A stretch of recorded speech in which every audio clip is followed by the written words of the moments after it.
All right, welcome, ladies and gentlemen, artists and creative from around the world. I'm Matthias, aka Major VFX, here at the Maxon booth. For those of you who don't know, we have an amazing promotion going on with Adobe Substance. For if you're looking to get started with Maxon 1 and Substance Painter, well, we have a deal for you. So check that out on Maxon 1. Now, for a lot of you, New York's a big sports city, I heard. Right? People like the sports ball here. And if you're interested in sports and sports graphics, I would like to introduce you to the one, the only. Let's give a big round of applause for Eric Say from Gameday Creative. Hey everyone! It's good to be here. I'm excited for this. Thank you. Yeah, I'm pumped. I'm Eric Say. I work at Gameday Creative. I am the owner and creative director at Gameday Creative. We're a broadcast sports motion graphics agency. We specialize in sports broadcast for television. Player demo reel. I think that'll give you a pretty good idea of what it is that we do.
Cool. So yeah, as you can see, lots of 3D. Thanks. Lots of big 3D, lots of sports, all that good stuff.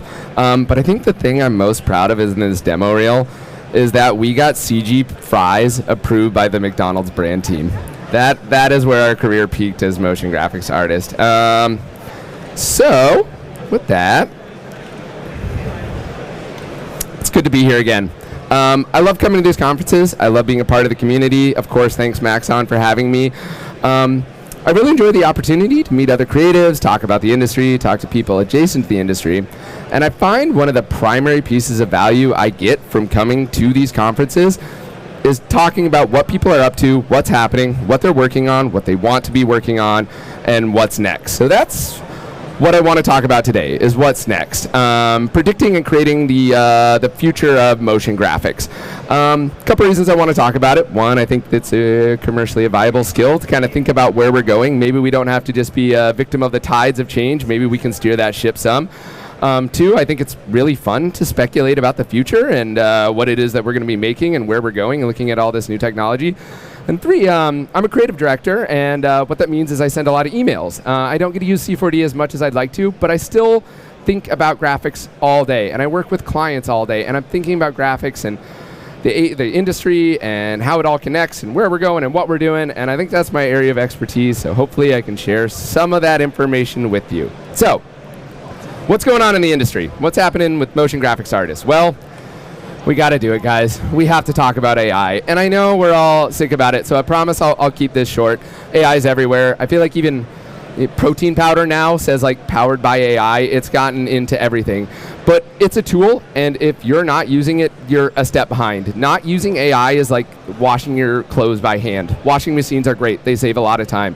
It's a tool you got to be using. So I want to cover a couple ways that we integrate it into our workflow that are valuable. So we'll just run through some of the top level tools. And well, okay, let's start with this.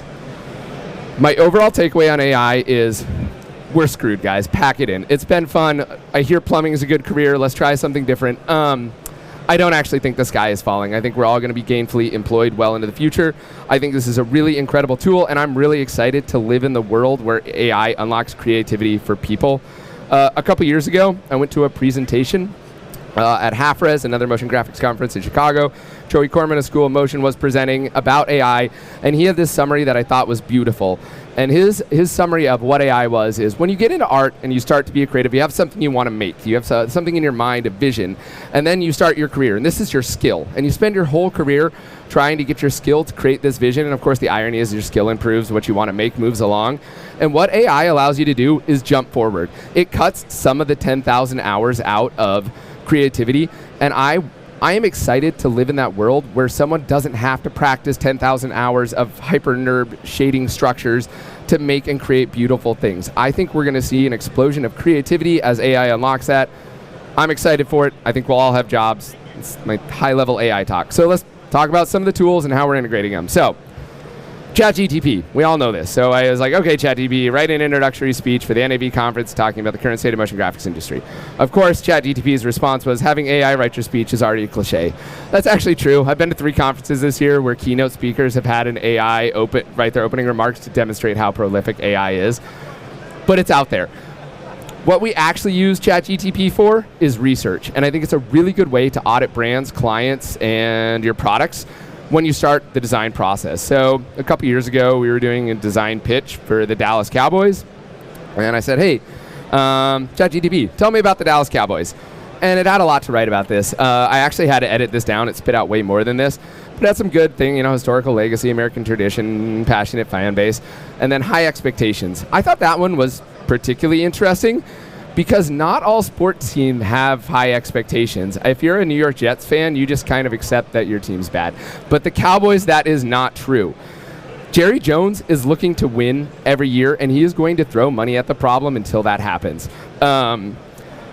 Why I thought this was interesting is it's something I hadn't thought of. So it's just a good point of inspiration. And this is the same conversation that we have with our clients. When we go to learn about a project and a piece of motion graphics, we ask our clients, what are you trying to do? What are you trying to achieve? Sometimes the clients have really thoughtful answers and they're ready for this, but I'd say more times than not, they weren't ready for the question. They're like, I don't know, our fans kind of like us. And then we have to dig in. Now, of course, this is only a starting point because ChatGTP will make stuff up and it will lie, but this is a great way to find inspirations of avenues you can dig in. So ChatGTP is a great resource for research. Of course, the next step is, hey, ChatGTP, give me creative direction on how to make the Dallas Cowboys graphics package. And of course, its response was, hire Gameday Creative. Those guys are great. AI is so smart. It is. Okay, all kidding aside, this is obviously where it stops, right? Fortunately, we still need to actually make it, so it's a good research tool. So the actual next logical step was Midjourney. I took, or DALL-E or whatever, the video or image creation. So I took the stuff from ChatGTP, I put it in Midjourney, and it spit this out. And I thought these were interesting because I've made these graphics before. I've tried to make these. And what I think is really interesting about all these AI image programs is they kind of demonstrate what the collective unconscious thinks graphics looks like. If you were to find a random person on the street and be like, hey, make some sports graphics, and they actually had the skills to do it, this is what they'd kick out. This is what we imagine. I think Midjourney does it, or all of them, DALL-E, does a really good job of showing you where something's been, but not where it's going. So where we slot this into our workflow is it's the same as Pinterest, Behance. We use it for mood boards. We study what's next. So I actually ran the same exercise with the Golden State Warriors because they have a different personality than Cowboys. I actually think the one on the bottom left's kind of cool, not for nothing.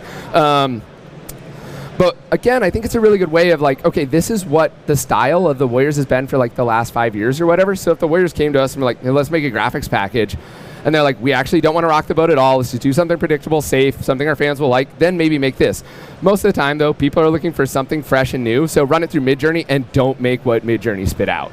Like, pivot. So I think, again, a great tool for overview. Another place that we use AI is stock photography. Getty and Shutterstock have to be sweating bullets. I don't know how you reconcile with this. We did this. This is a X Games campaign we did earlier this year. We needed snow particles. This is a print campaign. We had to get our particles just right. AI banged them out. You type that little keyword on a black background, one mask and an add mode later, and we had the particles we wanted. You need an idyllic mountainscape with a lake and some mountains. Midjourney's got you. It's a great tool for that. This is the tip of the iceberg of ways we use AI. Like Adobe Max had, the generative fill. Generative fill is now coming to footage. Up-resing resolution, like all raster images are now vector because AI upscaling is so good. Tip of the iceberg, guys. But enough AI. We all know it's there, but use it. If you're not using it, you're behind the times. Okay. Yeah, these are Midjourney. Yeah. Well, that poster wasn't. We designers made the poster, but the the particles are Midjourney. Oh, that's right. I have a hot take, guys. I have a hot take about AI. Let me preface this. I have nothing to back this up as far as technical knowledge. This is just purely speculation. My hot take about AI is that ray tracing might have been a huge waste of time, and I mean the technology as a whole, because I saw this video, and this video keeps me up at night. Someone on the internet hooked up Stable Diffusion to the C4D render view, and look at what's happening here. Think about this. He's texturing and rendering in real time. This is computationally less intensive than bouncing around a million rays of light, and think about how art directable this is. I can tell that to be robot flowers, dinosaur flowers, space flowers, and I don't need it to be accurate. I don't need a million rays to bounce around and tell me exactly where those shadows need to fall. I just need to trick the human eye into looking real. So maybe the future of rendering technology is just AI surfacing. This is texturing and rendering at once. Again, I don't actually have the technical expertise to make this claim. So if someone could prove me wrong here, I'm sure the people are here but that's my hot take. Maybe, guys, maybe not ray tracing? I don't know. Fight me. Let's talk about that one. Okay. The next thing in the industry I want to talk about is real-time renders and world building, AR, VR, augmented reality, mixed reality. This stuff is coming and it's going to be big. And I think this is a really exciting time to be a 3D motion graphics artist and to be the people who know these tools. There's a lot of avenues that this is going to blow up the industry and change things. So talking about real-time, first and foremost, one thing that I like to think about is this is just a good example of how the advent of real-time rendering becoming everywhere is going to change just how media exists. So let's take a Toyota commercial, for example. You're an ad agency, you're promoting the Toyota Highlander. So you film a silver Toyota Highlander driving down an idyllic road in Southern California. You get this commercial made, it's a quick time, you ship it to the networks. It airs in an ad block for 3 months, that same commercial airs. Every time you go to watch Law and Order for the next 3 months, you see this Toyota Highlander driving down the road. Same silver Highlander, same commercial. Reruns are going to be a thing of the past once real-time render becomes the playback engine for all of this. In the future, we can change that car on demand. We can program in 5 different models of cars with the 5 paint jobs. We can change the environment. It can be, Washington State, the Arizona desert, and you never have to watch the same commercial twice. That is absolutely going to happen. Think of how appealing that is to advertisers. If any advertisers out there want to make dynamic commercials, let's do this. I am ready to be done with reruns, but all parts of media are going to do that. All character generations, the lower thirds that come up during sports ball games, are already being generated by real-time renders. We're only a couple buttons away from those being live every time you play them back. Slightly different particle simulations, slightly different animate in. It's going to change. Reruns are going to be a thing of the past.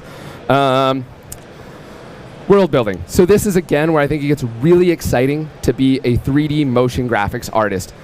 People use C4D who use these programs. We are the people who get to be the architects of the new world. AR and VR is happening, and again, these are all just my predictions, and I guess the only prediction that's ever actually truly true is that all predictions are wrong. But I think as long as society doesn't crumble first, we'll get to the metaverse. I think that's going to happen. And we're going to be the ones who get to build that world. So since we're at NAB, I thought it'd be good to talk about this through the lens of set design. So 1979 Sports Desk, check out that original Sports Center studio. And now check out Sports Center Now. It's a spaceship. And I think this is interesting because you turn on your news to watch someone talk about basketball, and they're talking about basketball from a spaceship, and you don't think twice about that. That is normal. We got that normalized. What's crazy about the spaceship is that that's still tethered to reality. That is a physical set, which means it has construction costs, constraints of physics, like it can't have 10-ton steel beams animating. It has to be built and lit. As we go to build these 3D worlds, we don't have to do that anymore. These sets can sense and respond to change. They can animate, they can move, they can be actual spaceships. And I think as we normalize audiences to that, we can create viewing experiences that are more dynamic, more engaging, and more interesting. That is I guess, the future of this world building. And what I think is really exciting about that, and this is probably my grand prediction overall, is we're not tethered to reality, we're tethered to what's best. So for a long time in virtual set production, the challenge was, let's make it so it doesn't look like they're in a virtual set. We got that. We can render real-time mahogany desk. That's not a problem. Now the challenge is, what is the best possible viewing experience? And we're the ones who get to make that. So I think as a 3D community, as we go into this world, let's not look at what has reality done before. Let's look at what is the best possible outcome. Reality be damned. And I think that is such an exciting time to be an artist and to build in such a cool space. I have an example of this. We worked on this set design with Brian Higginson is for the BBC Sports. It ultimately didn't get selected. But I thought we had some really good ideas here. And you can just see there's these large, concrete bands in the background that animate and turn and move. It doesn't have to be a full-on transformer. We don't have to terrify the audience yet. We can do baby steps to get them to these sets that sense and react to change and are more dynamic than what we have now. And eventually we can get to a full-on transformer that's really awesome. But again, we normalized... We got audiences to be okay going from this desk to a spaceship. We can get them. We can take them further. We haven't hit the end of this set. So one last thing on the AR VR stuff. I think people sleep on the fact that one of the largest companies in the world decided to rebrand itself to pursue the Metaverse. They talk about this all the time. This is a screenshot from Facebook Meta Connect. You know the one I cannot call Twitter X to save my life, and that's going to make me a crotchety old man. I get that. But anyway, Meta had this conference about the future, and the way they talk about this, if you listen to Zuckerberg talk, he talks like this is tomorrow. But I think the biggest thing that I thought was really interesting from this conversation is they're not talking about VR and AR being this totally separate world. They're talking about mixed reality. And this is actually what he's talking about in this slide, is in a room, any given room, think of how many things don't actually have to physically be there. Pens and papers, monitors, cell phones, people, board games. Pretty much everything except food doesn't actually need to be in the room with you. And that seems a little sci-fi until you think about the fact that, like, 10 years ago, the only video conferencing that was happening was in Star Trek movies, and now I spend 7 hours a day on Zoom calls. This is, again, my prediction is, as long as society doesn't collapse, this is where we're heading, and we get to be the ones who make decisions about how this plays out, how users interact with it, and the style it takes. And we're not tethered by reality. I think that's incredibly exciting. Also, the technology is improving. I know headsets were clunky before, and the interface isn't great yet. We're working on it. Like, the industry is working on it. And actually, let's talk about the hype cycle of this a little. So this is a chart that I got from some random guy on Reddit on Our Data is Beautiful. I have not fact-checked this. It's apparently from Google Trends. Let's just pretend this is real. I have no idea if these are real or not, but it seems accurate. So we see the Metaverse, and this tracks with kind of my knowledge of it, right? There was this huge spike when they made their announcement, and no one talks about it anymore. Unfortunately, I'm not getting rich off Dogecoin, which is disappointing. Actually kind of surprised that 3D printing is so popular. AI, we just went over that. But what I think is really interesting here is, see this like flat line of AI? This is when people were building AI. Like, AI didn't just happen. A consumer viable product of Midjourney didn't just show up overnight. They were worked on it for 5 years in the background. So yeah, the Metaverse might not be at the top of its hype, but this is what people are working on. We have conversations about this real-time rendering, about these 3D worlds now. And it will happen. So anyway, that's my prediction. So I do want to also talk about graphic trends. I think as artists, it's really important to stay on top of art and design trends and what people's sensibilities are and where you're going. And I think this actually has a lot of commercial value for us as artists as well. Typically, when a client approaches us and they outline their project, there's kind of this understated ask that, hey, also we want our audience to like what it is that you make. We don't want our audience to look at this and be like, that's lame, but also we're always trying to further ourselves and push stuff. So just want to talk real fast. Art versus design, and this is a little bit of an abstract concept, so hopefully I can get there, but I think design is art with purpose, and given a specific audience, you can say that a given design is objectively good. What I mean by that is if you take a target demographic in a particular time, in a particular place, you can say that I can confidently say that I can make a design that they'll like. So, for example, 18 to 34-year-old sports fans for the next 5 years living in the United States, I guarantee you I can make a graphic that person thinks is cool. And I can do that because I understand what graphic trends are, I understand what those people are watching, I understand what they're consuming, I understand what fashion is for that demographic, I understand what's happening in music, but I keep my ear to the ground on these trends. And I do think also that I'm ready to subvert these trends and to complement them and to grow with them, look at which ones are good, which ones are bad, where we're going. So I think it's important to stay abreast of this just from a viability standpoint. So there's a couple trends. These are that I think are going to be big in motion graphics, which actually some of the presenters were talking about just today, the last two. I think organic textures and simulations are going to be real big for probably at least the next couple years. They're already blowing up, and there's a couple interesting reasons why, but I think one of the biggest leading factors is the barrier to entry on these came down. Like a few years back, to be able to do simulations, you had to be ILM. But now with FX, anyone can do this. An individual contributor can do these simulations, and they're visually stimulating. And Apple also just had their most recent brand is now with simulations. They're in vogue. These are trendy. Same thing with renders. Sports graphics for the longest time were just metal and car paint slamming together. And part of me always wonders, is that just because that's all the render engines can do?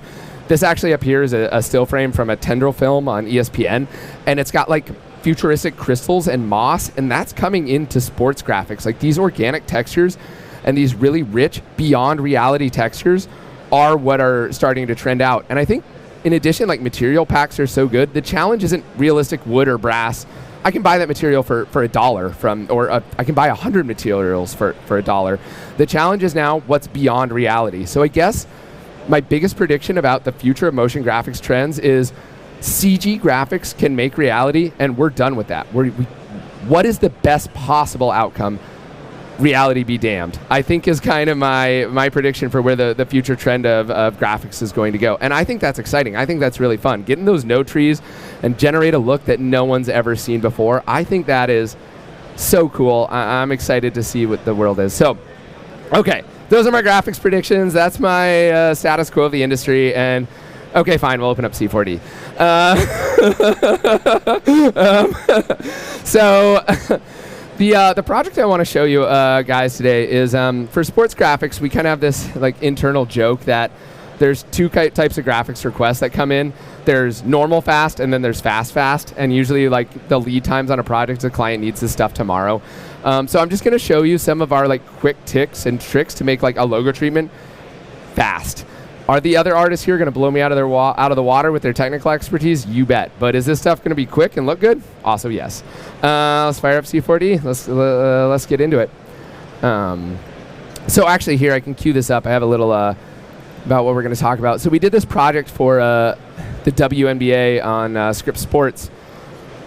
And it's classic sports graphics package. I'm happy with how it turned out. I think we had some really cool environments. Actually, to that point, this could be a set. Like this could be a Sports Center set. That would be a sick set, man. That'd be pretty cool. And it is wild as motion graphics artists. We've been making these crazy futuristic environments forever now, right? We're like trained architects in a weird way. But one thing happened when we were making this project is it was looking a little dated in the sense that it was just cold materials. And we started adding some blurry reflections and things like that, but we wanted to get a little more of that kind of gritty modern feel, those organic materials I was talking about. And we found something that was quite successful, and that was adding these glass panes to it. So you can see them on the side here, and when they animate, we animate them, they flicker, they add this cool strobe effect. But there's one moment in time I really love with these. Yeah, right there. See how they're distorting that light in the back and they kind of smear it? That's a really cool effect, and it's so easy to make. I'm going to show you guys how to do it. And Redshift just handles glass really well in general. It's not that computationally intensive. It's pretty easy to execute. So I think it's just a good technique. So let's get into it. All right. I'm going to make a platform here to hold our graphics. I want this guy. I'm going to add a bevel to this. Okay, I have strong opinions about bevels, which I get is like the nerdiest thing a person can say, and I probably should take that off my dating profile, but I have really strong opinions about bevels. So let me elaborate on this. Everything in real life has a bevel, right? Nothing comes to a hard point. However, your mind kind of intuitively knows the width of a bevel, and it's about 1 millimeter. The average, look at this desk, look at your phone, look at any surface, the average bevel is about 1 millimeter, and your mind kind of knows that. So if this bevel is 1 millimeter, that means this box is what, like a foot, 6 inches, something like that. If I turn this up to 5, now this thing is only 1 inch across. Now, of course, this isn't a wholesale 3D, the sense of scale in 3D is made up by texture density, things like bevel density, and the other objects in the scene. But I find one of the things that gives away fake 3D right away is an inconsistent scale across the scene. So with that, sports graphics, we always want to make this stuff big, so we do razor sharp bevels. That's a thing. We'll tiny, and then we'll put a material on them to call attention to them. If we want to show off the bevel, we'll do that with the material. We don't need a giant bevel. I actually see this on logos a lot. It makes the logo look small. So let's put a sports material on here. And another trend that I would like to predict is that the color for all sports graphics next year is going to be black on black. And then the year after that, it will be black on black. And then for the next 6 years, it will be black on black, because that's just, apparently, that's just what we do. So I'm going to make a black material. And then I'm going to add some textures to it. So I think, of course, one thing that Redshift also does really well is blurry reflections. It handles them quickly. It really adds a lot of production value. It looks great. So here, let's grab the material here. I have some textures here, but I do just want to talk real quick about, this is like a smudge pattern. Let's just put this into the roughness and get the render view going here so you can see what we're doing. Assign the material would probably help. Okay, let's just talk oh, hang on. We need a light. My lighting system is pretty much the same as what you doing there, Redshift, as most people's. HDRI and a dome light is kind of my baseline for everything. However, recently I've become a very big fan of light painting, and what I mean by that is positioning a lot of area lights around the scene very strategically to get colors to pop. I find I can get a look a little faster by moving around a lot of area lights to very particular areas than I can by just adjusting materials. So I also find that light painting behaves best when the values of all the lights are set very low. So I'm going to set this to like 0.05 or something, just a really low dome light. And really I'm looking for it to just kind of, give the reflections in the scene more than anything. Let's see if we can't get the highlight on there. But one thing I want to talk about with materials is I hate procedural noise. And the reason is I find the amount of time it takes to make procedural noise not look like procedural noise, just use an image-based texture. I think procedural noise will get there someday. It's just not yet. And I think a good example of that, if you were to make a procedural noise pattern that makes a concrete wall, for it to actually be a good repeating concrete wall, somewhere in one of those pieces, there would be like a half-faded sticker that says keep 6 feet apart. But it doesn't add that, and it doesn't have a little water spigot on it. And those are the things that actually add detail, and our noise patterns need to get more evolved. So I think right now the noise patterns are just a little too basic, and again, to make realistic renders, I just find it takes forever. You just have to spend forever manipulating the noise to not make it look like noise. Anyway, so, okay. Actually, the reason I said that is this kind of looks like a noise pattern. So I'm going to add some more intentionality to this in a moment. So it's not just a noise pattern. I'll show you that trick. Am I doing on time? I'm doing okay. All right. So another thing I love to do is I take all my textures and I kind of put them into a ramp inside of C4D, and this just allows for really quick color correction on the fly. It's essentially just like a curves. So you can see up here in the preview, if I adjust this, I can adjust the contrast of this roughness to get different results. Let's preview until I get the area lights in here. Let's just turn this up a little so you can see what we're doing. Oh no, so I don't want that as a background. Man, working without 2 monitors is murder. But anyway, I love porting things into a ramp because it just allows you to easily change stuff on the fly. I'm going to add another texture here, and this is the more intentional texture. So it's a halftone diamond pattern, very popular like sports texture. And then let's do a color layer here to blend these together. This feels like a more intentional texture pattern, and I think intentionality in design is one of the most important things of design. Actually, I'm going to just open another C4D scene here that I think demonstrates this really well. This is something we did for the Professional Fighter League, and I thought this graphic reached a really good place with intentionality, and actually you're going to see the textures I'm going to make is inspired by this, of course. So I think this graphic turned out pretty good. I think there's a lot of things that are working here, but one of my favorite things about it, and I think that demonstrates intentionality really well, is all these pieces fit together. The bevels line up. They're not just overlapping. And I think that adds a bit of realism because, of course, objects can't collide in the real world. And there is this like band here that sits on top, but it shares the same sort of forms and logic as the rest of the scene, and it all feels put together in a very intentional way. That's probably one of my biggest things. I dislike when people fill scenes with just repetition. Unless you have a really good reason to use the cloner to just populate a scene, a really good justification, it's not intentional design, it's just filler. So I think it's a good example of intentional design, and actually of light painting, which I'm going to go into a little bit more, but you can see this like highlight down here. The light rig on this is just a bajillion little area lights set to like low intensities positioned around the scene to cast light exactly where we want it, to call out these bevel highlights and stuff. So actually this material right here is essentially what we're going to be making. So anyway, let's make that material. All right, so we got this guy, poured into our ramp.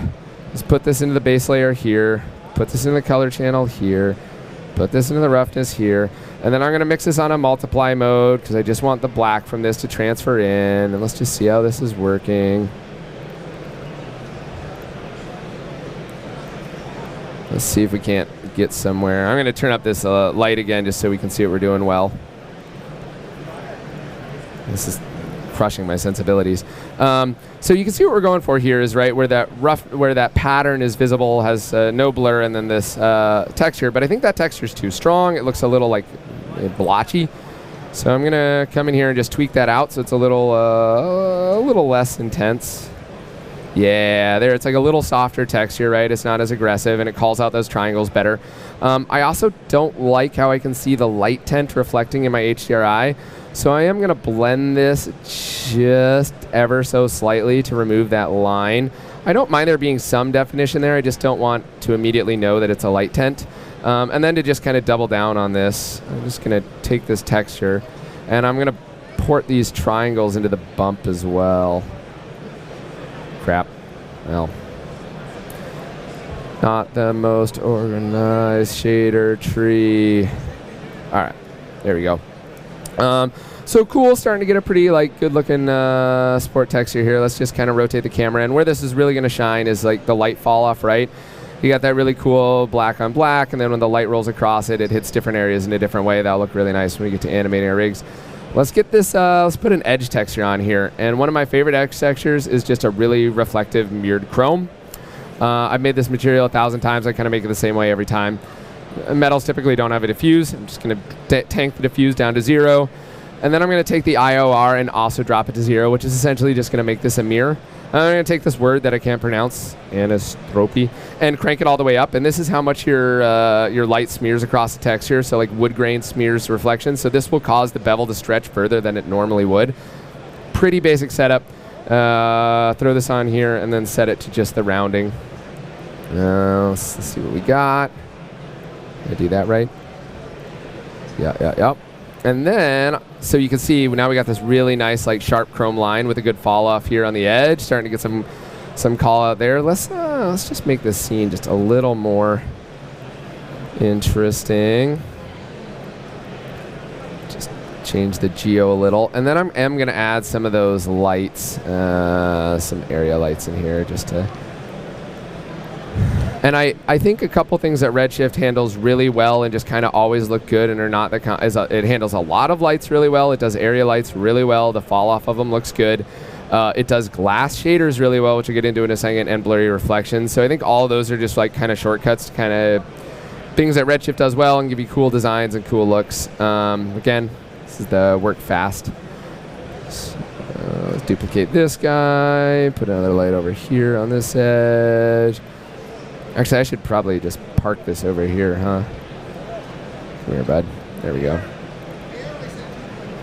All right, cool. So I actually like how that's looking, and I think this is, again, a good example of that light painting. Like, these lights are positioned so they don't hit this front face, but they hit that second back one, and that's kind of just an interesting look, right? And that's just positioning lights. To manipulate shaders to get that would take forever, so just do it with lights. So let's get a logo in here real fast. Got the NAB logo here. Scale this up, move it forward. Throw it into an extrude. Cool. I'm going to throw a emissive material on this just so it lights itself. It can be a big, bold logo. And I think the NAB New York's colors are yellow, I believe. So let's do kind of a nice burnt yellow. And the emission, turn the emission weight to 1. Don't need a reflection on this, and same thing with the diffuse. Get kind of a nice, nice like burnt yellow color here. Cool. Throw that on our extrude. Sweet, looking good. All right, now let's get the main event. Let's get this glass on here, that glass effect. So it's really simple to set up. You just take your transmission and turn it all the way up, and then you have glass, and then you just add a bump texture to it. And it is amazing how well Redshift handles this. This is just a Venetian blind, essentially, with a little bit of a added distortion to it. Put this into a bump.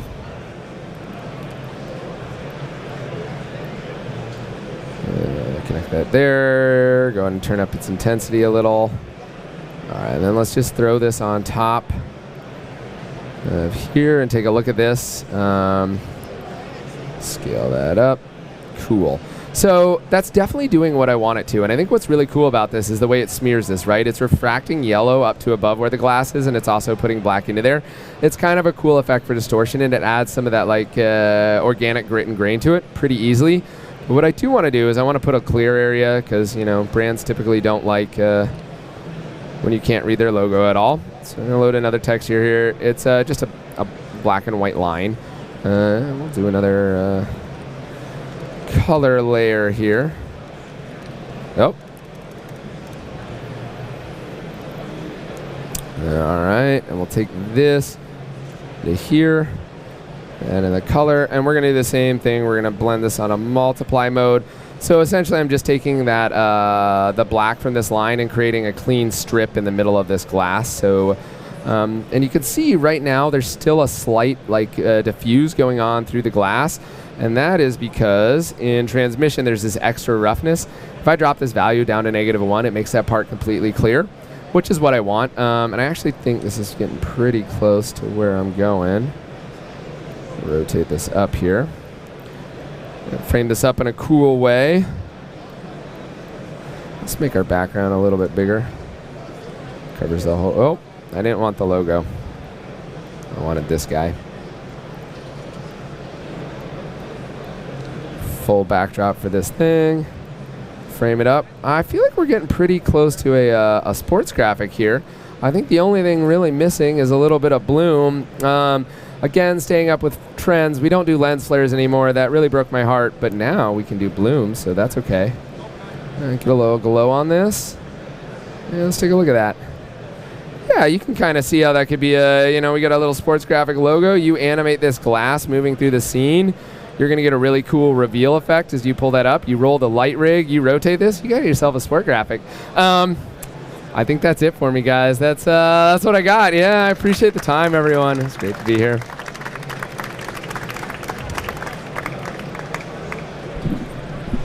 Sorry that the lens flares broke your heart. Oh, dude, I made a living off of that for years, and they swept the rug out from under me. Yeah, it happens. It happens. Questions for Eric. Now's the time. All things sports graphics. I mean, you did a great job. You definitely explained it all.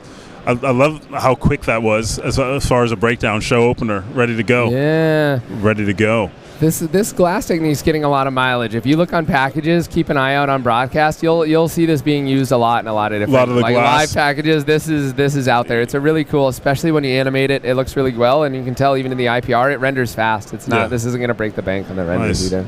Question.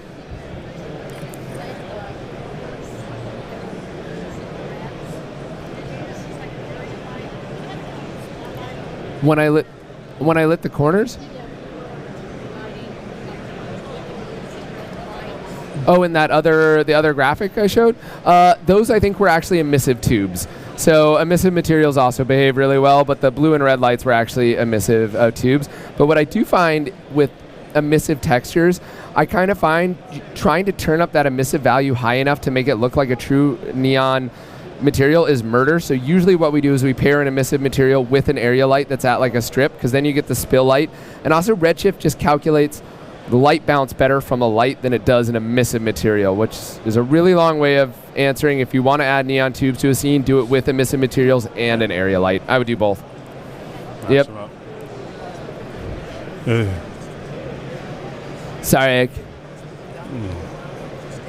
Sure. Yeah. We can post it online. Yeah, no problem. You post it online. Yeah, okay. Yeah, you can play with the NAB logo. Totally. Right. Logo file. What common mistakes do you see a lot nowadays when people are doing? Is it too much cliche? What are you seeing in sports graphics that you see is like, all right, that's kind of problematic? Oh, that's interesting. I actually think probably one of the things that I touched on a little bit earlier was relying on repetition to make design. I think it's too easy in these 3D programs to just punch it in the cloner and fill a scene with that and then run an effector to it. I really think probably the number one complaint when we're in the conceptual phase is not enough intentionality. Like, really think about your composition. Every element should have a purpose, should be placed with intention and design. And generally, the repetition is just used as a shortcut for time, which is probably our fault, not giving our designers enough time to really build the intentionality. But I do think the strongest design frames, the things that always come back and look the best, is where you're like, wow, you really built that. You thought about every piece and everything, of every part of this was curated.